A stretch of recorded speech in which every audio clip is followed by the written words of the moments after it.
Blessings, everybody. This is the one and only Mr. LP Stephen Sykes of Enliven Global Media. Welcome to our podcast today.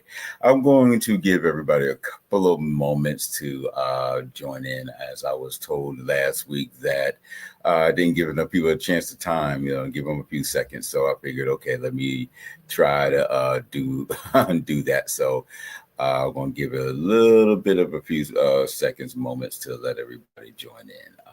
I appreciate everybody for the time and for the show. And then also, if you have any questions, comments, concerns on doing the show, please feel free to share, do whatever you feel like, post in the comments. Also, you can respond to us via email at enlivengm@gmail.com. So we are ready, set to go. In a couple of minutes, I'm going to get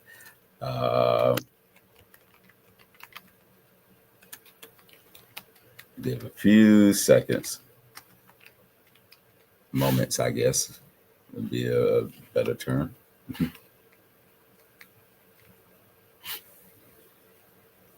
But I trust throughout all of this, everybody is rested, not killing themselves too much with the weather. God knows everything out there. Please make sure that you're drinking water, you're staying safe. Find your cooling centers in your local cities, and do what you need to do to protect yourself, because it's not easy. It's not easy at all.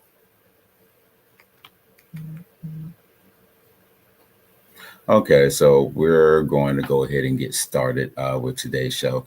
Again, today is June 26th, 2025. Again, my name is Mr. LP Stephen Sykes of Enliven Global Media. We will have a few others that possibly may get to join us for today's show. It's not cool, it's so great. We appreciate everybody's time. Now, today's show is a really important show because we need to be aware of what's going on in the world today. As we always do, we try to bring you that next and that information, share information, tools, all that type of stuff. So we really want you to be involved. Today's show is about being prepared on purpose, protecting our families in a unstable world. And yes, despite what we have going on, we have to be honest about being unstable. So, peace and power to each and every one of you. And thank you for tuning in. Today is not really just about another podcast. It's really a necessary conversation for our families, our future, and our faith. While the world really wrestles with war, divisions, racism, deep uncertainty, we're not here to panic. And I'm not looking to cause panic, but we are here to help you prepare. We're not here to spread any fears. We're not here to try to over sensationalize different things, but we're here to speak the truth and hopefully activate you on purpose, with a purpose as well, on different levels. Because when the ground shakes, real leaders rise, really do. And in this season of so much uncertainty, we don't just need answers, we need alignment, solutions with those alignments. We need to focus on alignment with our financially, emotionally, mentally, and spiritually. Today, we're just not going to try to get to your households ready. We're working to help get your households ready, but not just that, but not just what might happen overseas, but what's happening in your heart, in your communities, and in your spirit. It's not about politics. We'll cover that to some extent, but it's not just about politics. It's about protection. That's what we're selling here. We try to tell the truth, protection for you and your families. It's not about chaos either. It's about covering your family with strategy, faith, and divine intervention as well. So let's get into it. Let's prepare on purpose. Let's rise up and let's be the leaders our children, our elders, our community, and our future is really counting on for, because that's really important to have.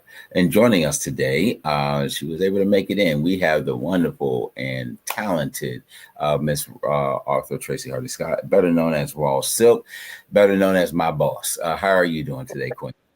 Good evening, Mr. LP. How are you? I'm doing good, doing good. How was your day today? I'm here. Okay, okay, we're going to count it as that. We're going to count that as a win. We're going to count that as a win.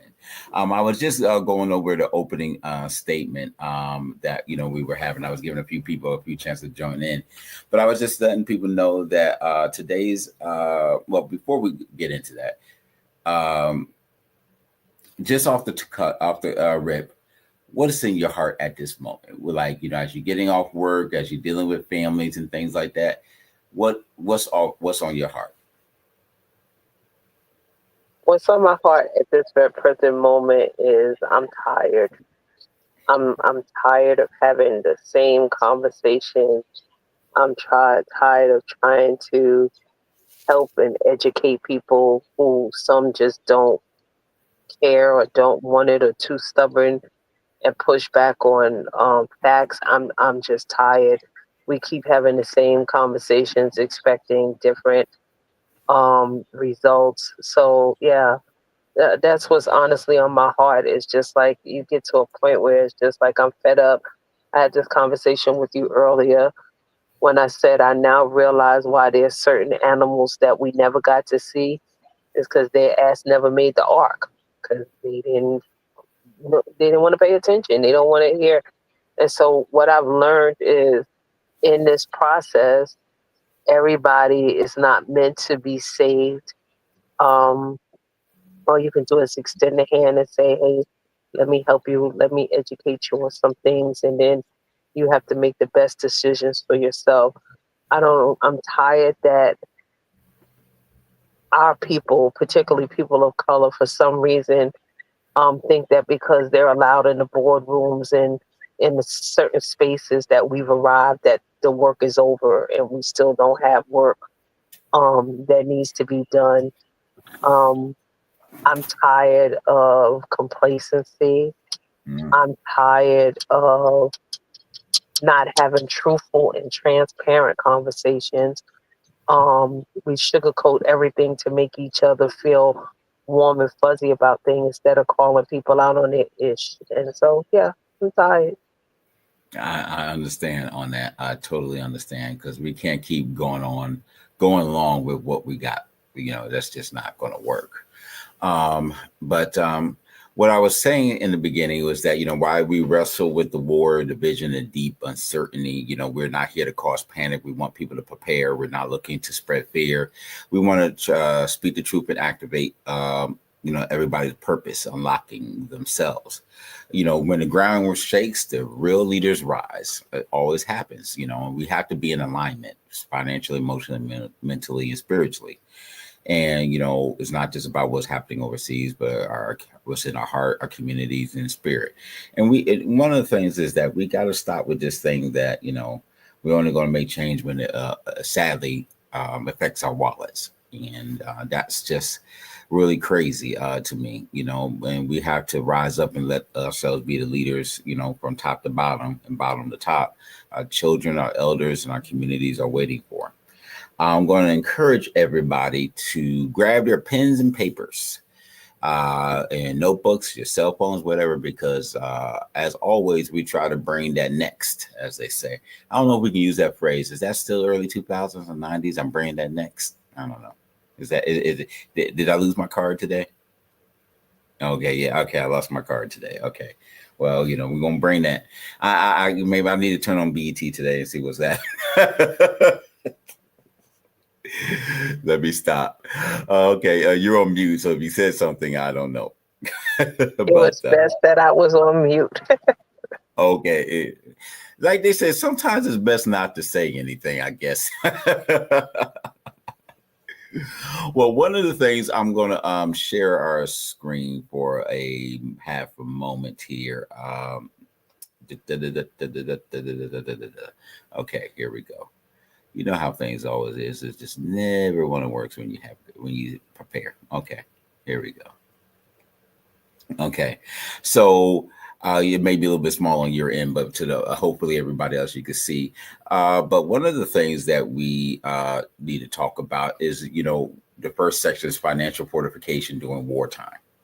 Are we at war yet? No, but we're still in active like 14 wars or whatever around the globe in some form or way. But we need to talk about life insurance, and we need to have an expanded discussion about distinguishing terms, between term and permanent policies, and the value of riders like war and death coverage. And then we need to have discussions about highlighting how even low cost terms can bridge a gap in case of crises, and so forth. I think a lot of people are just not understanding and how some things go with that. So in that, I wanted to offer a couple of links, and we can please jump in as we discuss this. I'm not going to go into deep of each one, but go to investopedia.com, INVESTOPEDIA.com, and type in the term versus whole life insurance. What's the difference? It's a great breakdown. It's not trying to sell any particular lender or what have you, or company, but it just breaks down a lot of the great information, what term life insurance, whole life insurance, even the insurances with military and your family and benefits. Also, you can go to the U.S. Office of Personnel Management about rules for your family members, of those of you in the military, and also those who have, other family members of the military, those military wives, cousins, children, and also military benefit guide to terms that they have, which is going to be mirrored in some cases, but there are also some differences that you need to be aware of for that. In addition, going further, savings, stress can cause a lot of problems, and sometimes we skip out on savings. We need to have a more permanent discussions and with your families and individuals, even within yourself and your financial advisor, planners, and amongst your friends, about automating weekly deposits using multiple buckets, emergency, medical, education, and maintaining liquidity, such as a high yield savings account. So again, go to investopedia.com, how to open a high yield savings account. Now, there's a lot of them out there. Please, somewhere at 1.6%, but please get yourselves into these yield savings account. Even in business, I'm always encouraging people to have two business and, for almost 4 accounts in 4 different banks, almost 2 personal, was 2 personal and 2 savings for under each personal, and 2 business accounts and 2 savings under each one. You have your operations, your budget, daily operations, your savings, taxes, and emergency. Just that, and then you should have that same principle for your own personal finances. And we've all have different things, about 30%, 50% for pay yourself and family emergencies, however it may be. But still, either which way you go, please have some coy about yourself to invest in things. Also on Allio, ALLIO, capital.com, you'll see an article which you see on the screen about, is your portfolio prepared for World War III, why micro investing matters more than ever. This is really, and also talk about those defense stocks. If you go just a basic Google search, Yahoo, Bing, whatever the case may be, you talk about defensive stocks such as Lockheed Martin, but energy, gold, cybersecurity firms tend to start picking up around these times. And please consult your financial advisors, before, pivoting. If you're not sure, email us. We'll send you some information. I also wrote a book on investing, shameless plug, on alternative investing. But still, these are some things that we need to have some serious discussions within our communities. Silk, what are your thoughts on all of this? I mean, I think as always, you come with a whole wealth of information. But I'm not sure that all of that matters right now. That's just being honest. I'm just not sure if all of that matters right now. I understand. With everything that's going on. Well, also I've thought about debt management, and the reason why, because also meant to hit this on the nerdwallet.com, type in what is debt management plan. And the reason why I will say that debt management is saying, because as these jobs start getting tighter, all these plans that were out there before, not saying there was a whole bunch at the beginning, but even now, all these plans such as, debt relief and consolidations and things, all these things are starting to go away slowly but surely. And that's what I said. I don't understand. Like you said, they're slowly but surely going away.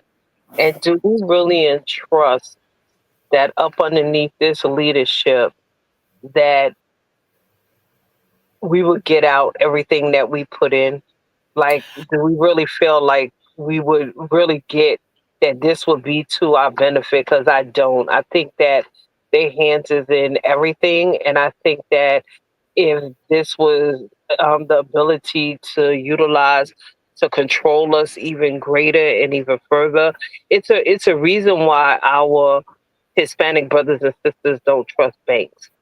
Okay, Mm-hmm. that they would rather put their money under a mattress than to put it in the bank because they're familiar with the system and how the system can work for you, but also how the system can work against you when the system wants to work against you. And so Right. I'm curious from on the other side when you were talking, I was like, he always provides such great information, but how relevant is all of that in these times when we never know what the world is coming out of DC? Um, I would say it's because of, well, one, there's some historical things about that because especially in the Latin countries, those banks were coming and going and stealing people's monies. They were doing it here, but they didn't have consumer product safety commissions, and they didn't have the same type of protection in these other countries, especially in Latin America and in some cases Southeast Asia, and how banks were treating them. And even though they were had some of the banks here that may have locations in those other countries, they didn't abide by the law because they were overseas, so they felt like they didn't have to. So it was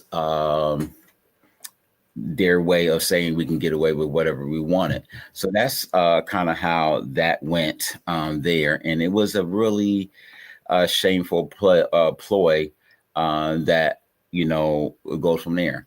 I have a video I'm going to play real quickly for everybody.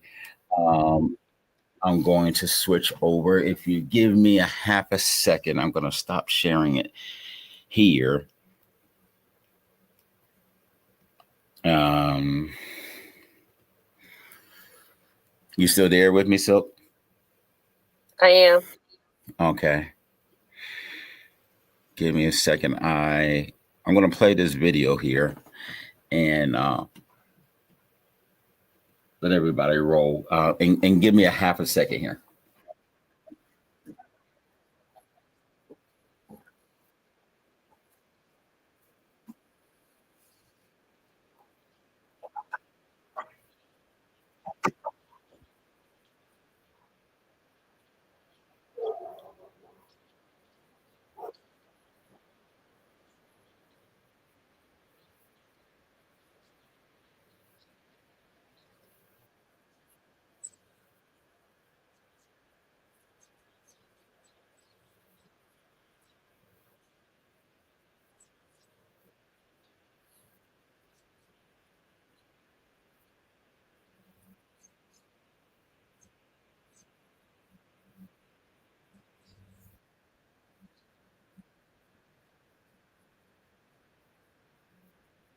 You can't hear the video.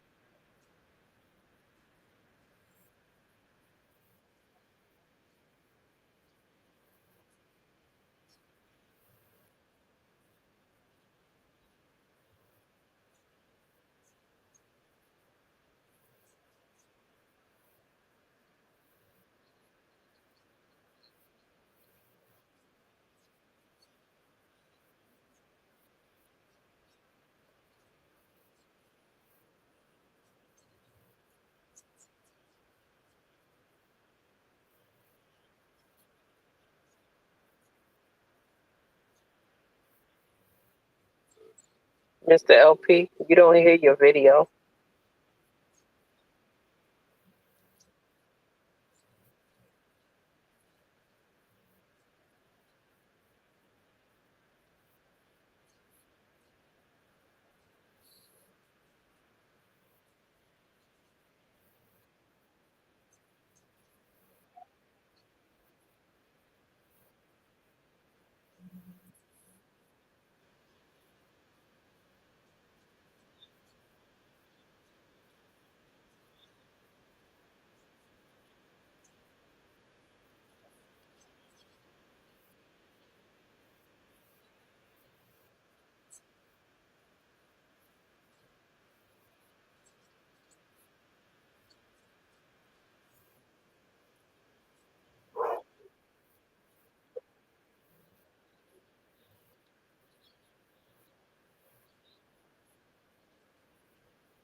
Okay, so I just wanted to play that a brief second regarding that, just You in couldn't terms of hear it. say it again. You never could hear it. Oh no. Yeah, it was just you could see it, but you couldn't. I kept trying to alert you that you couldn't hear it. Oh, Jesus, Lord have mercy. Forgive me. I had to step away for a half a second for an emergency. Please forgive me. I'm sorry, everybody. Please, I will fix that. And hopefully I'll replay that again a little bit later. Again, I apologize for that hang up technical. Charge it to my head, not my heart. Moving on. The next thing I wanted to talk about is, the mental and emotional resilience. I'm going to go over some couple of tools and things that we have out there that can help families and people receive the support that they need. Uh, let's see here. Hopefully, this shows. Okay. One of the things is that we know we need to be culturally informed, especially within our BIPOC community. And when I say culturally informed, I'm not saying ignore yourself or anything else. We need to be informed of what's going on within your culture. We've always talked about medical awareness and things and how different things affect other people. There's mental health, everybody in all cultures. But what some communities faces others, and we've gotten into this whole space of like uh what is it, because somebody may not have grew up poor, their experience may not be the same as somebody else's or whatever. Just because you may not highlight pain as your source of achievement, that does not mean you did not have the Black experience or the white experience or the Latin experience or the Asian experience and what have you. Where nobody is monolithic. But in that said, there's some tools out here, where you need to resilience counseling, social skills, a whole bunch of other different things.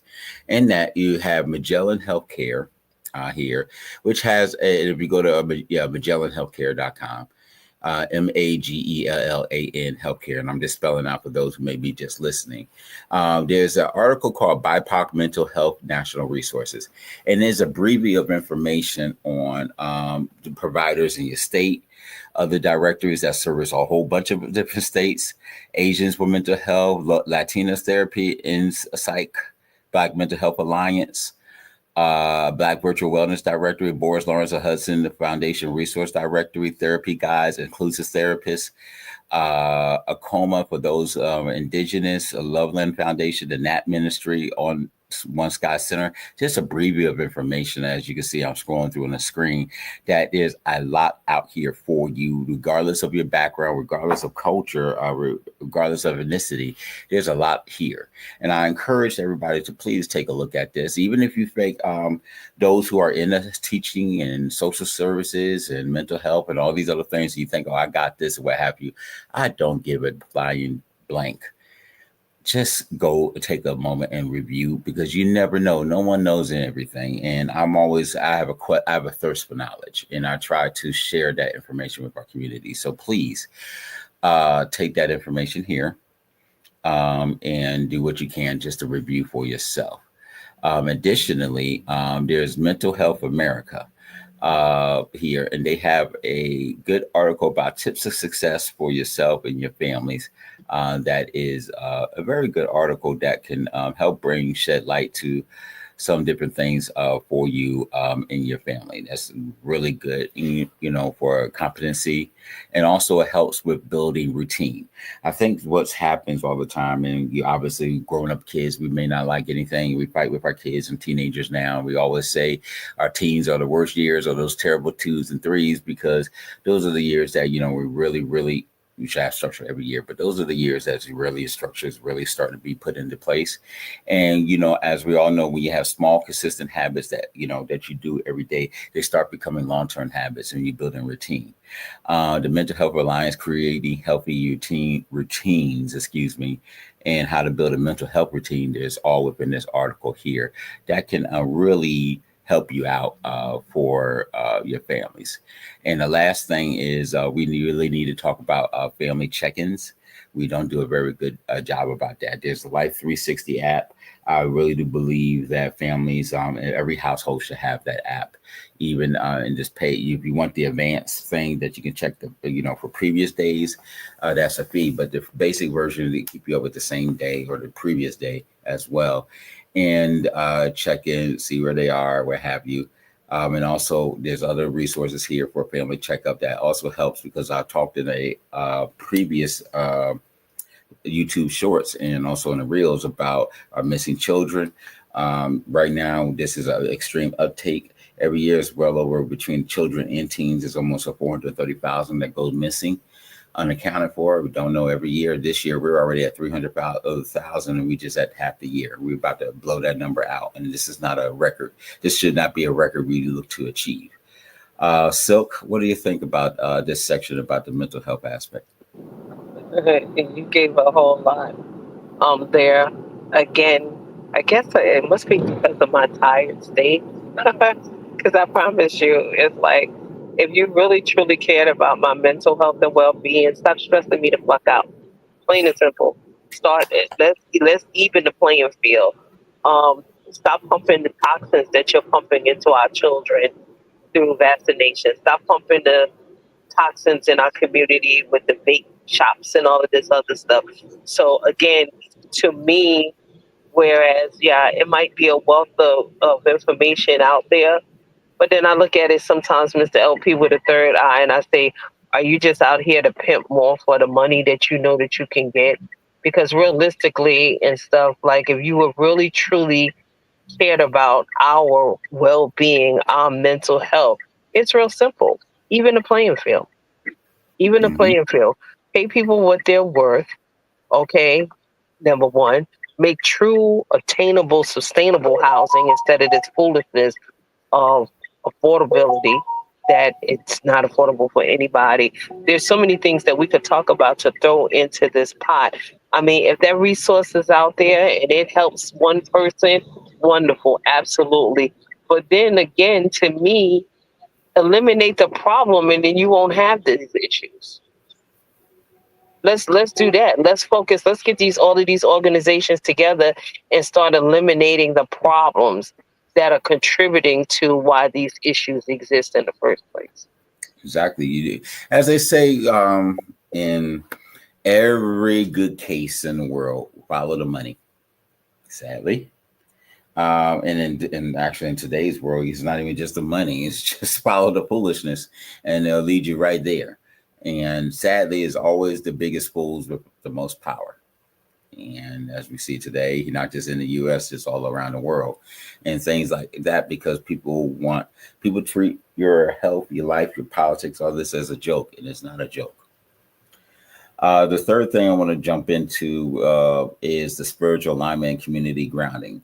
We need our faith-based various organizations need to have discussing about anchoring their text, their history, their wisdom, their prayer, all these other things. And I'm very big about these churches getting more involved, active in the community, not just to sit there and have you come on your day of worship, but actually getting involved and stop building 5, 7, 10 churches all aligned on Church Row on certain cities and what have you, and start actually, these buildings that you got 7, 10 churches all lined up together, or 3 or 4 lined up together down within one block.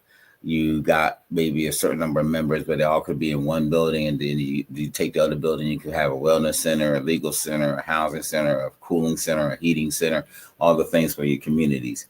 We need to, have more preparedness. And you saw this we saw this during COVID, improve and set up your virtual learning and opportunities to share with those who are sick and shut in. Remember the days of making your tapes and audio recordings to give to sick people and back up and share. So you can get your pastor as a guest on a Word or Bible Network, what have you, those different things. But one of the aspects with that is that we do have to be prepared. And, our churches, and we've seen it a lot in the Jewish and some other mosque communities, but our churches in the Black community, just all communities, are being attacked.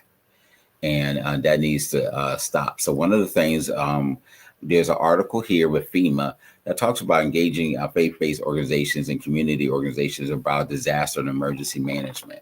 And as you can see in the images, you see all these different denominations and cultures and faith. And it's not about saying, okay, get you together just so you can help, rely on churches to help disasters. But it also is about protecting your churches as well, that we have to have serious discussions about protecting people, our church. Lord knows, I get it.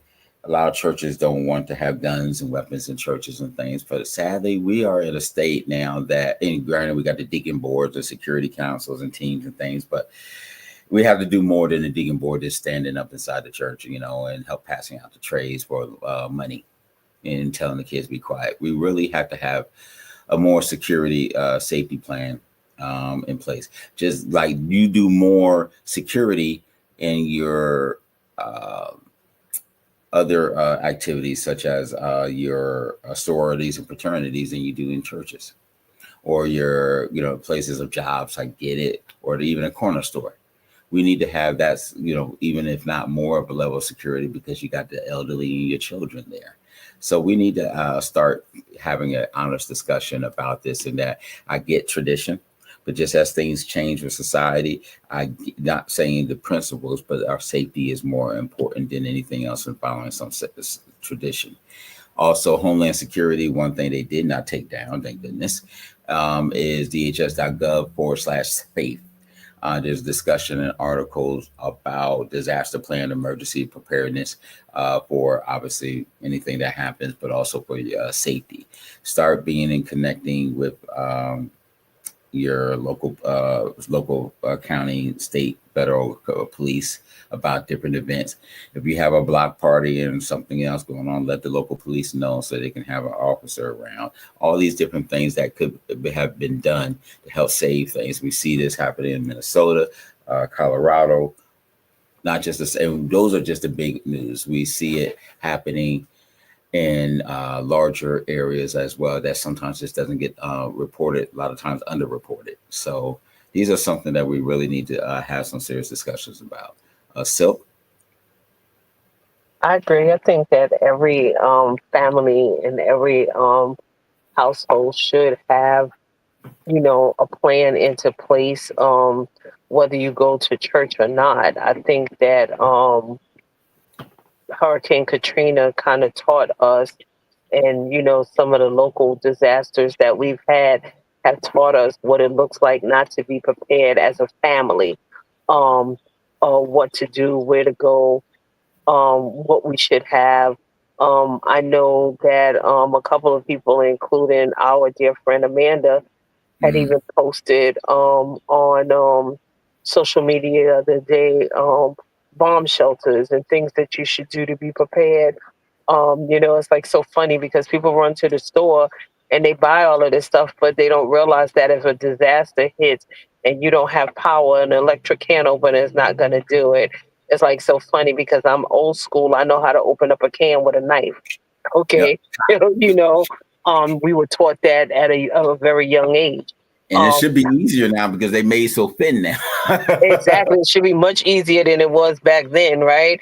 And stuff. And so just like, being prepared, that, makes sense. I mean, our new modern age children, they think that being prepared is to make sure they know where their phone charger is and, things. And I'm like, okay, if it's a disaster, your phone charger is not gonna do you any good. How are you gonna communicate? Um and it's not even a bad thing to have drills in your family. You know what I'm saying? Or practice drills of what that looks like, even if we get separated, because the panic breaks out and we get separated, what does that look like? And so I think that that is a good point. I think whatever resources is out there, whether it be your Divine Nine or your churches or any other organization that you belong to, I think that if they put that on their agenda as a teachable moment to help the community, would be an asset. I agree. My mom would be happy to hear this. When I was young, and my grandmother, actually my great grandmother did it. My mom and my grandmother and my mom.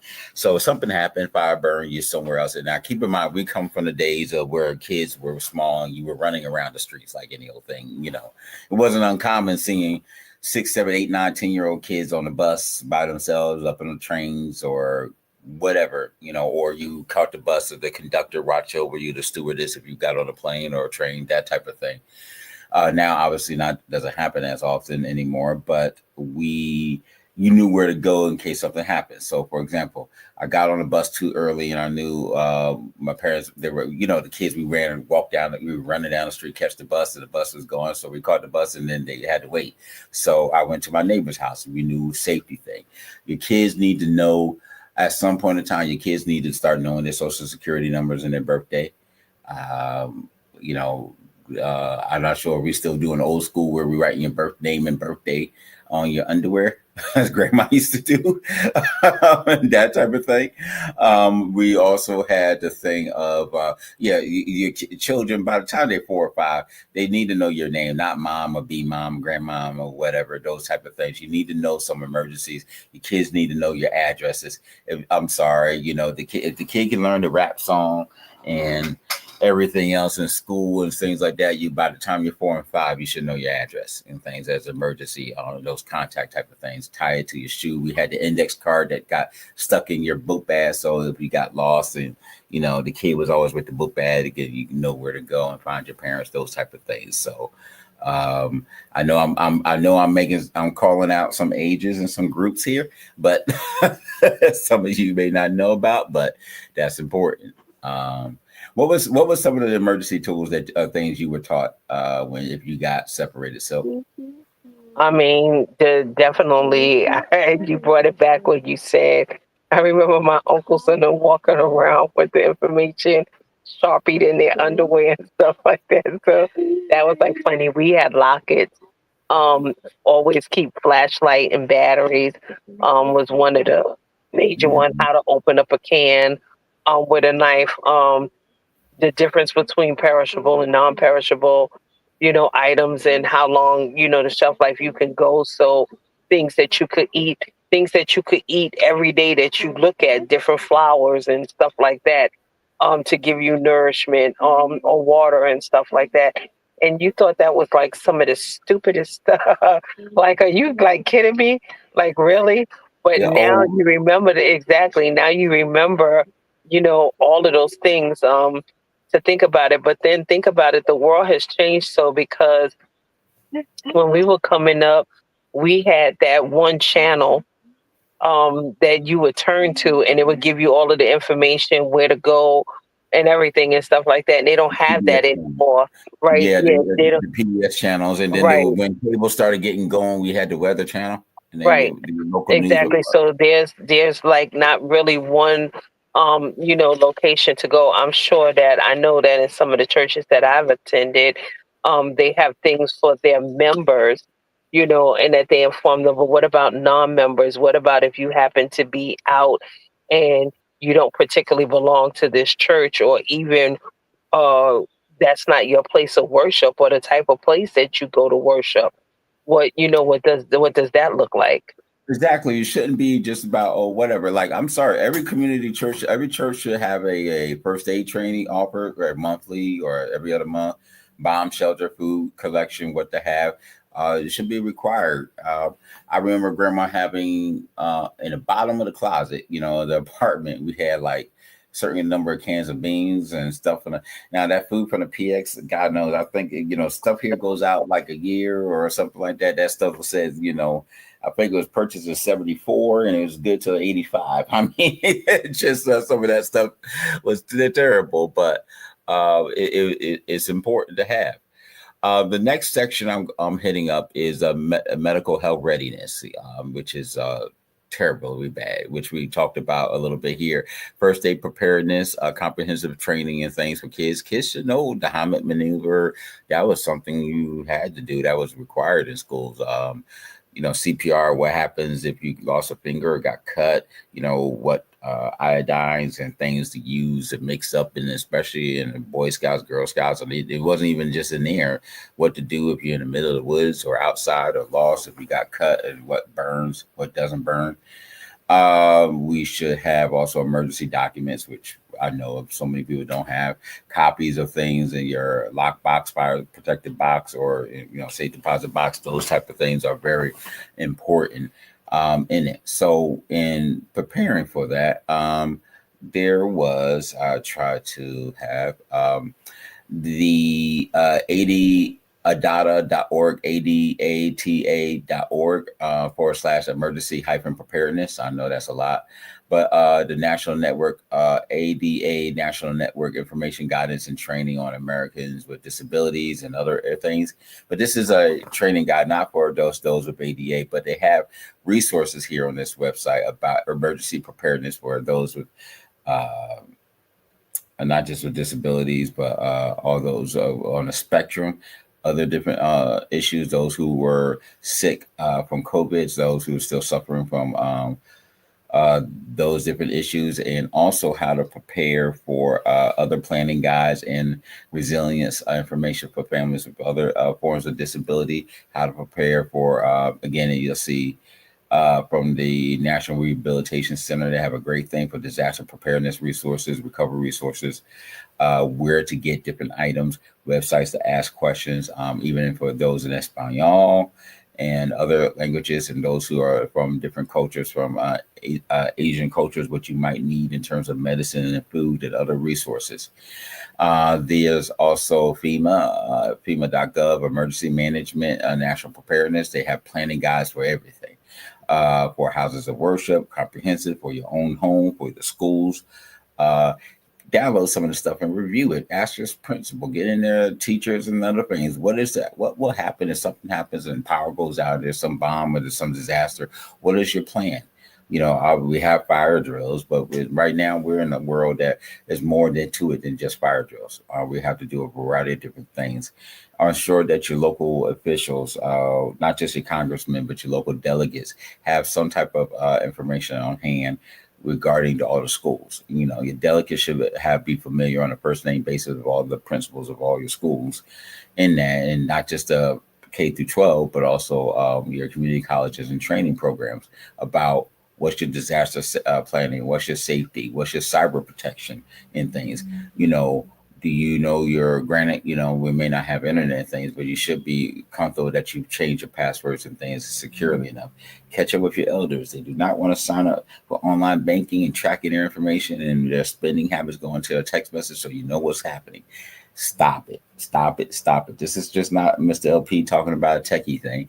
This needs to happen. Just like how it took you a while to adopt to the credit card or the diners club, or you were comfortable swiping things in triplicate and signing all three to make sure it went through and all that stuff, and the check in the mail. If you were willing to go through all of that in your 20s and 30s back then, you should be willing to do this now, and it's a lot simpler. You went by many of you got up every day to go take the bus down. It was your exercise for the day. You can't go to the bank to count the same money that you didn't spend for the last 3 weeks, to see every single penny in the bank, get on the bus, go back home and watch your stories. If you can do all of that, you can do this. And don't tell me you can't. Too many of you will fall for the trick to spend $400 on MoneyGram. You can figure that out to somebody in Nigeria because your grandson's in jail and they're not. You didn't bother to call. You should, do it. Stop it. Shelter. What does shelter in place mean? And I want to tell you, shelter in place means differently in every single community in every single state. Understand that, and be careful of the 10 hazard things. You can't shelter in place if you have a gas leak. You can't shelter in place if you're in some area where there's, near coal or wood and some other places that can cause and catch fire and do a bunch of different things. There's a lot of protective actions that you must do within your home. So these things offer out there. There's a lot of tools for emergency planning. Of course, your wills. We talked about that earlier. Life insurance. Just a bunch of different things. Silk, your thoughts? I agree. I think that adopting some of the old school principles that we had, um, Survival of the fittest, like they said. I agree with you. I think that we need to, especially in these times, and that's not putting on a panic about war or anything. That's just saying that we just never know what's going to happen. And the reason why a lot of towns and a lot of people perish during when disaster hit is because not because of the disaster itself, but because not being prepared for it. And if you especially live in the area where disasters happen quite often, it would be ridiculous not to be prepared. Hmm. Have these big churches that get all these multi rooms. You should have a generator, portable generator, and a portable power station for each of your main big rooms that you're going to have congregation. Do you have mats? Do you have schools too? Um, Generators, mats. Reason why I say you have alternative things, so because you're not always going to be able to get to the gas or the kerosene, whatever.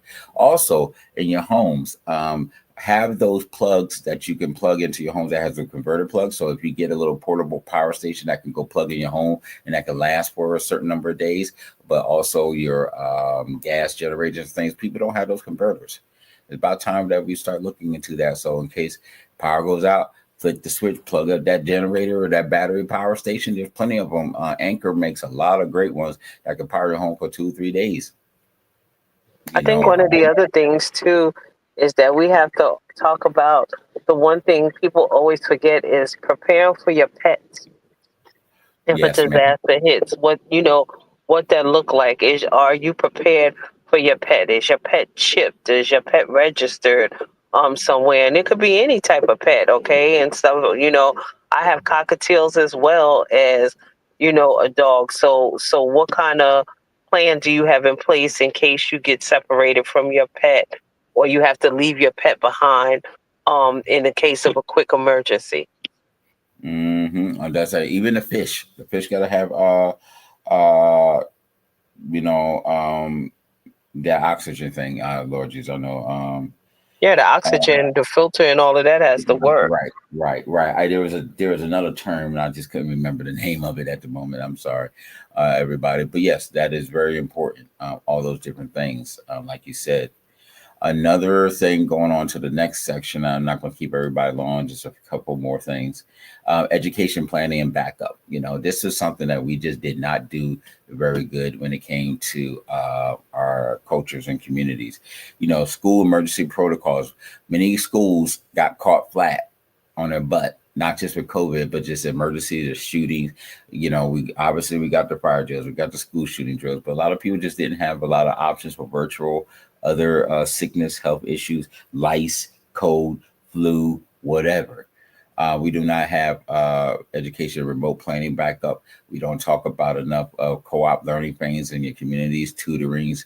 There's maybe some retired teachers that don't mind doing some extra tutoring. We don't talk about, we talk about what is it, child care, the daytime, but we always focus about the first shift. We don't focus about the second and third shift people that got to work on things. We need to start talking about that. And we need to talk about empowering our youth, encouraging critical thinking and emotional literacy, which is really big. So in this, there's a couple of 3 sites I'm very big on. One is High Flex Learning. It's called, Hy Flex, FLEX learning.org. A lot of great tools about, preparing your children for different ways of flexible learning. And all the different services that they have for your students, such as various workshops and also various speaking engagements that they have throughout the area. And also, you can participate as well if you choose to. But just different resources about collaborative efforts that various communities have developed, not just from here's a book, here's online, watch a video and things, but more so also in hands-on learning and collaborative information with jobs, different tools they have going on for summer, and also training for yourselves as adults if it's something that you're looking to do. The next site that go into is greatschoolpartnership.com. No S at the ship, but great schools with an S, partnership.org. One of my favorite websites in the world because they have a ton of information about just all the different types of worksheets, practice books, complex thinking, critical thinking, learning environments, teaching you about how various learning. You got a smart kid or your child struggling, they go into tools and tutoring and can't figure it out, and they're not on the spectrum, but they're just struggling. There's things here that can help talk about the learning environment, the different, some things to consider between the physical and virtual classroom spaces, relationships amongst teachers and students and adults in the community, how to build that trust within your community, fluency in your classroom technology, a variety of different tools that can help as well for all different grades, 6 through 12, K through 5, K through 12, whatever the case may be. There's great information here. And the last one of my favorite websites in the world, Khan Academy. This has everything from whether you want to learn at home, learn at school, overseas, whatever. They have tons of things, which is there's no reason why our country is so terrible with math and budgeting. But, things from pre-K to eighth grade, higher learning, geometry, 12, calculus, A, B, C, D, all these different levels that you have for history, reading, comprehension, tons of information on life skills, including AI for youth, internet safety, college admissions, social emotional learning, personal finance, sciences. They do a lot with economics and microeconomics for students, social studies, which included your U.S. history, AP history, government, civics, big history projects, world history 1750 before, and not just from one point of view, from all different cultures, including computing, basic Python programming, how did Pixar and Disney and all these other animation and designs, robotics, SAT prep, reading, writing, LSAT, MCAT. There's law, medical, a whole bunch of different things out there. Presets tests, where to get your tests, ancient art, history, music, science, NASA. If you want to send your kids to space camp and other things about history, you want to look at various satellites around the world for your children. Here you go. If you can't afford a telescope, we got it for you. And things that thank the Lord. These are the blessings of technology. KHAN Academy.org. Check it out, people. There's no excuse. Thoughts, Silk? I think that's really, really great. I think, we talk about it all the time. Education is power. And so any resource that's out there to help, I'm just a firm believer that education starts at home. It should continue at home.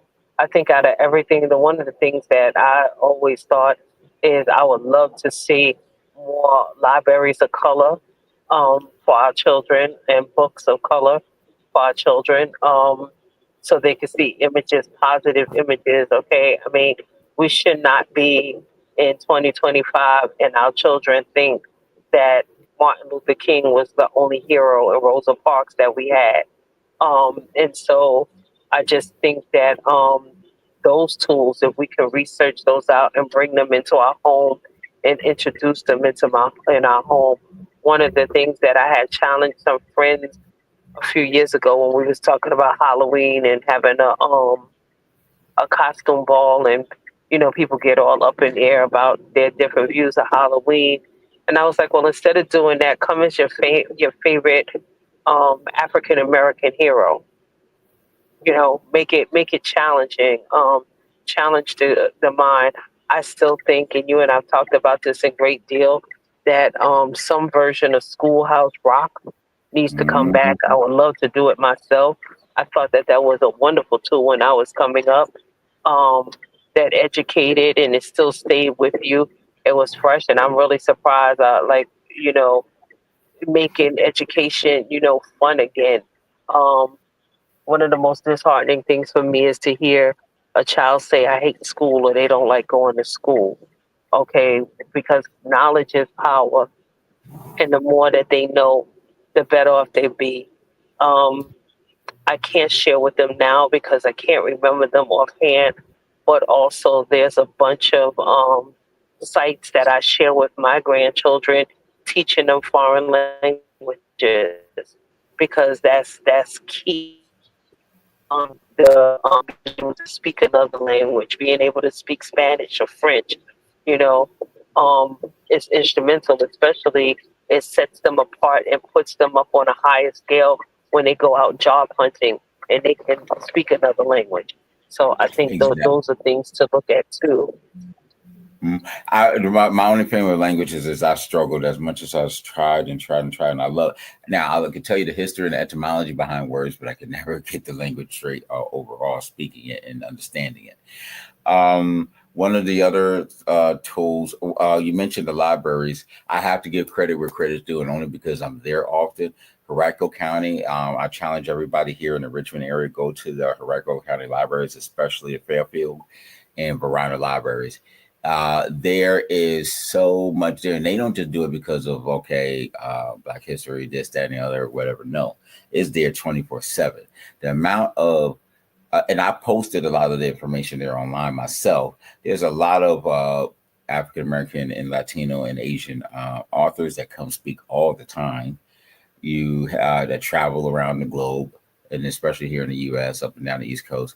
There's tons of books just on the ground floor of just so many different people of our African American leaders, heroes, community leaders in certain areas around the state. Black farmers and black politicians in Montana. Just wow. I won't say crazy, just off the beaten cuff. And then the teen and youth center, it's just a ton of stuff. And then also, they had not just for Juneteenth, even beforehand, they had several things about African American painting. The people are not familiar with the Gullah culture, maybe from North Carolina down to Florida. That was very popular. Various indigenous cultures that trade between different communities within our various indigenous tribes in the African American community. Just so much. Those who had traveled here and was here beforehand, long before slavery, in the 900s and thousands, all the history is there. And it's amazing that Henrico County should be considered Richmond the capital of the South, but you know, still the history. But at least here, I can say that it's a lot there, and they do a very good job of updating the information as much as possible. So I will challenge some people there, and also the African American History Museum in Alexandria, not the big one that everybody's popular on, but there was a big cultural one in Alexandria for years. And of course, the Blacks and Wax history, the Great Blacks and Wax in Baltimore as well.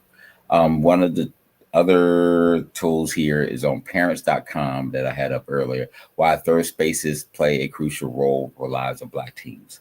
Please take a look at this article. I was reading this when I was doing some research, and about made me cry because I think that this is just something.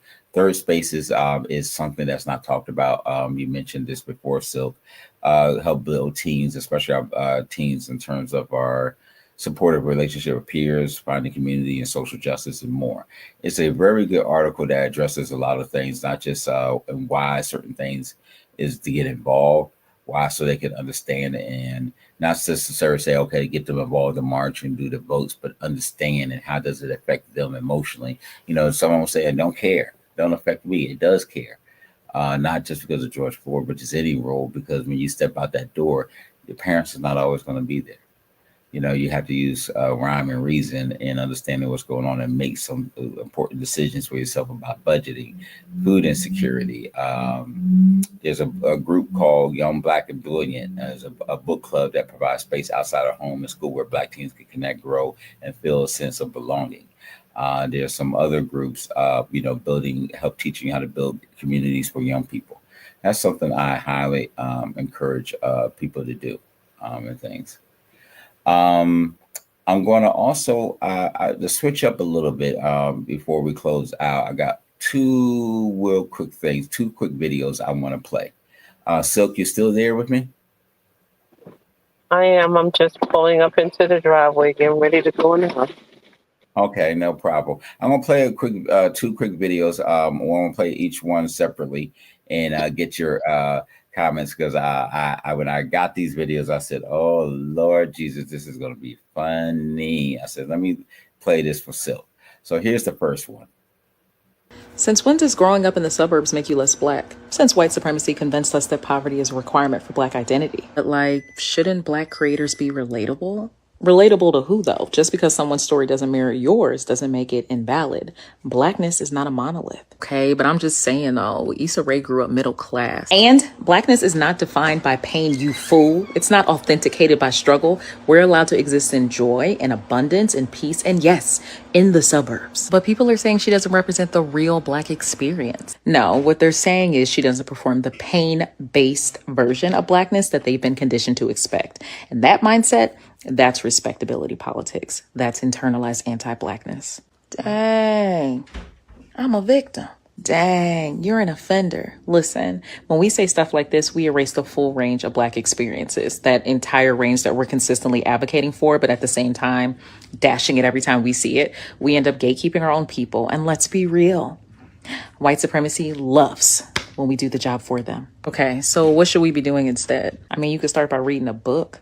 I mean, I'm trying to, can you, for real? I'm sorry. It's just something about anti-Blackness that really cuts off my ability to think straightly. First, stop policing Blackness. 2, celebrate spectrum, not stereotypes. And 3, ask yourself who benefits when we fight over who's authentic instead of fighting the systems that keep us boxed in the first place.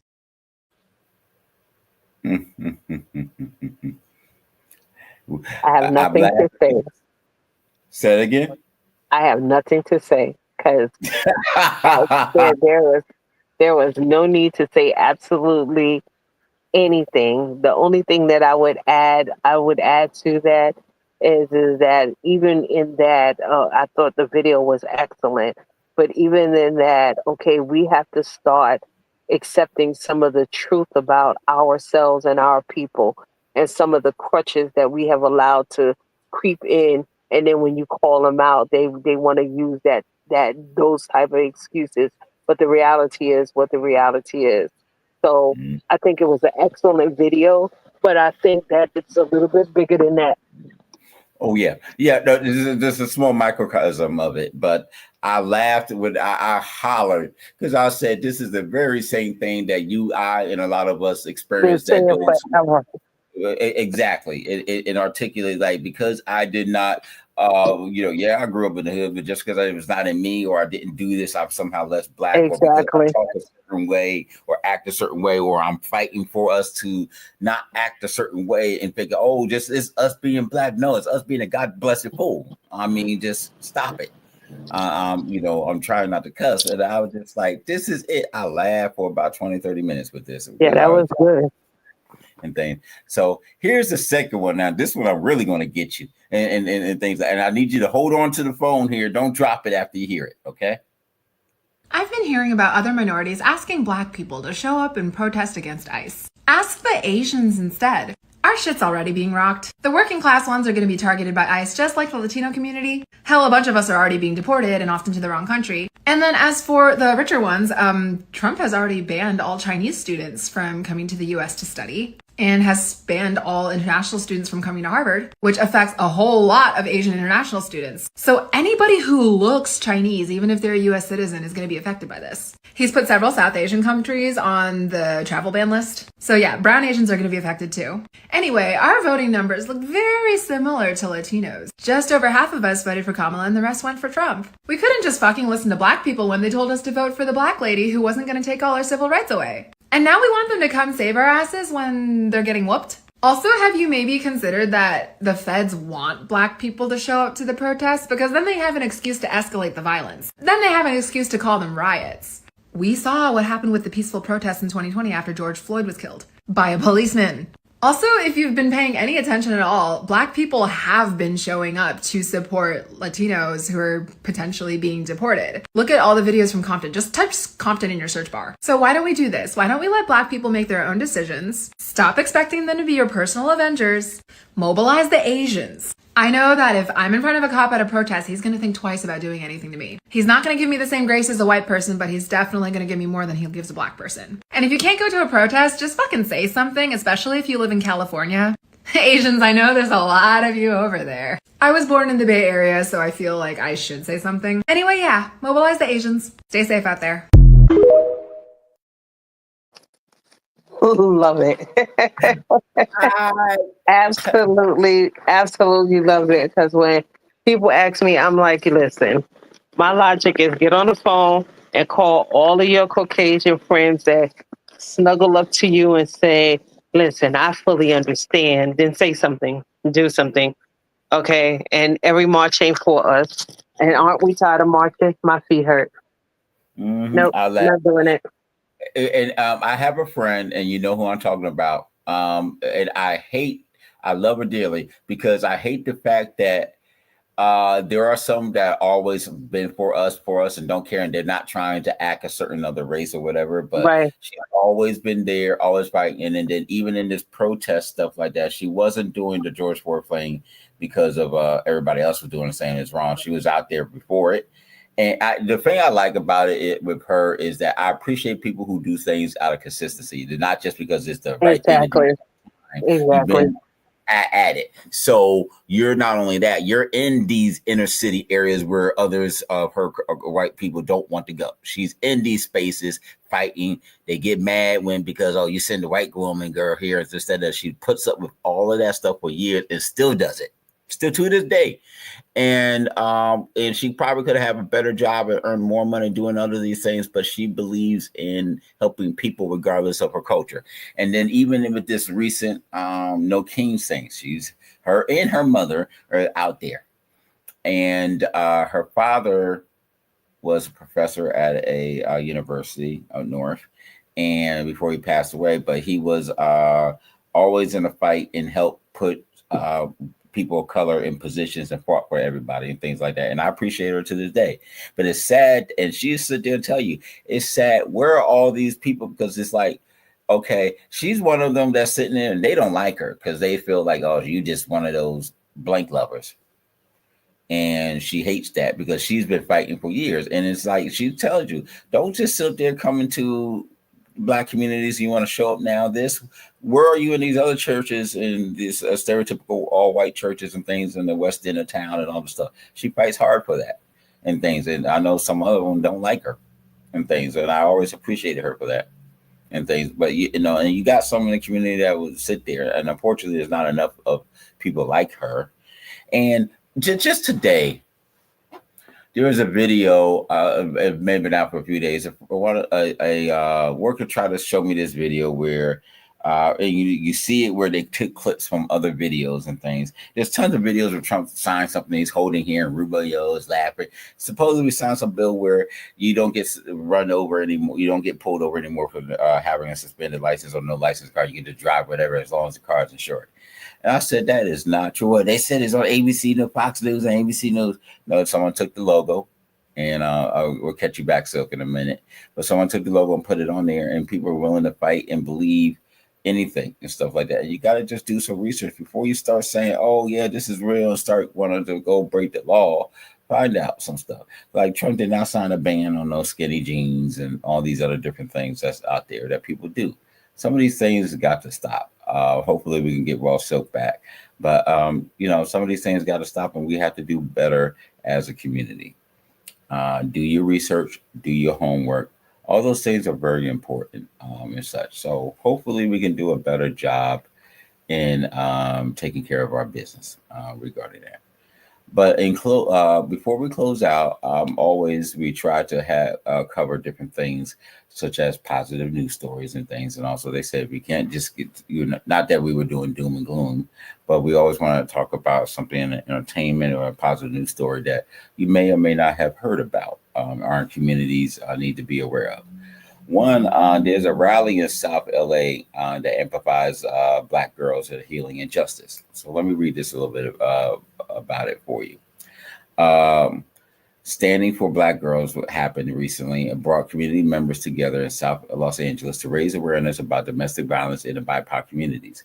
Speakers emphasized the critical need for trauma-informed mental health care that acknowledges how racism and sexism compounds survivor trauma. The initiative is paving a path towards justice-centered healing for Black girls and young women. This is really, really, really important. And the website for this is on the laist.com list. I do not know the cultural term for it, so please forgive me. Let me pull up the window again for everybody. Okay. So we can rally raise violence. Yes, here we go. LAIST.com. And if you look up, this happened last year, but it happened previously. Should have happened. It happened also again. I think they just had to rally again. But it's very important to check that out. And also, a while back, Portland decided to compensate descendants of black displaced black families. Let me see if I can pull that one back up.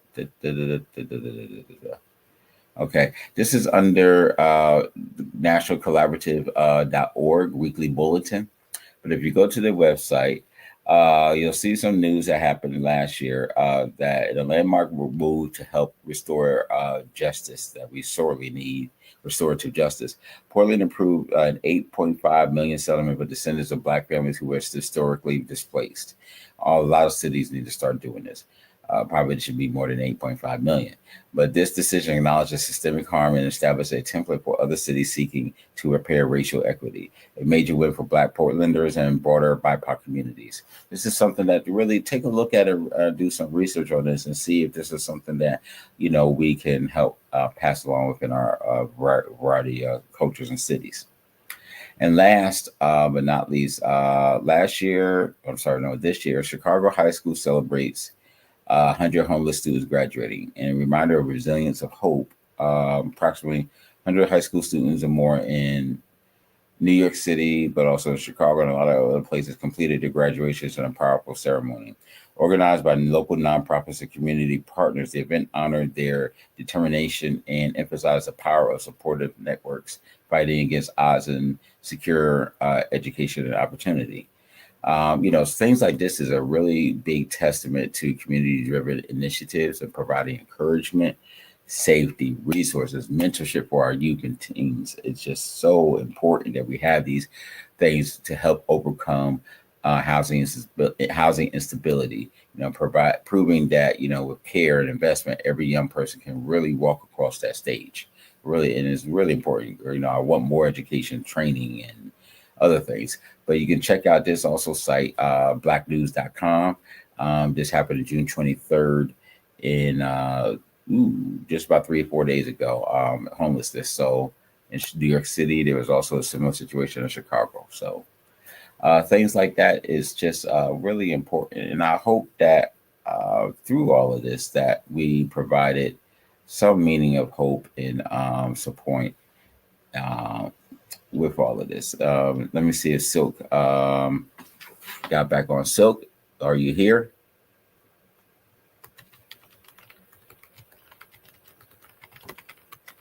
Silk? Okay.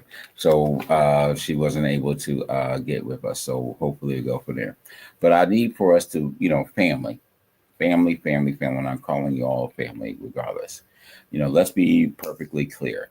We're facing right now a global conflict, and a lot of tension, and just within your own cities, in some cases, unfortunately, for some families. But it's a call. It's a purposeful call for some, a divine. It's a divine call to get our houses in order. The time for waiting is over, long over. Decades waiting, it should be over. Time for hoping for somebody, we got to stop waiting for hoping for somebody to come do the work when the worker and the plan was already out there for us, and you have to start doing the work for yourselves. We really need to get it together. We are the protectors. Mind you, again, we are the protectors, and we are the planners, and we are the prayers. I'm going to say that again. We are the protectors, we are the planners, and we are the prayers. I'm going to post that statement. That's a good statement. But whether it's getting our life insurance, started saving a savings account, checking your children's emotions, gathering with your faith community, providing safe space for your teens, every small action is a step towards covering your family, yourselves, your community in wisdom and readiness. That's all it is. It's not about scaring you. In the world, we feel like unraveling sometimes, but I need you to know that you were born for this moment. You really are. It seems a little stressful at times, but you were really born for this moment. I believe in you. I truly do. And stay grounded in truth. Okay, not the foolishness, not the hate, everything else. In truth, not what you perceive the truth to be, but the actual truth. There's not some big invasion, of Latino communities. Every other black man is not the boogeyman. All these different things. Stay connected in your faith. Stay ready. Not just for war, but in purpose for your legacy and for your peace, inner peace as well. It was concerned about your families and jobs and all these things. Again, not just for war, but for purpose and for your legacy and inner peace. But in case if you have any questions, comments, concerns, you can always reach out to us. Let me stop sharing the screen. Sorry. But if you have any questions, comments, concern, please reach out to us. We would love to hear for you. Enliven, ENLIVENGM at gmail.com. And we can always use your support. It takes a lot. We have the races coming up, Jazz Festival, some other things around the country. We're really trying to cover from you from a different perspective than what you normally get. But it takes some resources, and we really could use your help.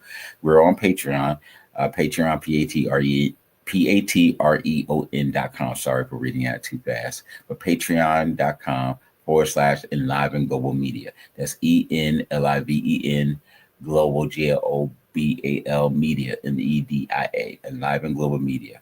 Cash App, we're there, $IAMMRLP. We're there on Venmo at IAMMRLP. We also PayPal, Zelle is Enliven, ENLIVENGM at gmail.com. We could always use your support. We're trying to catch over our politicians. We're looking to try to host a debate and some other things. So we really could use your support. And please take this podcast. Sorry for some of the technical difficulties earlier.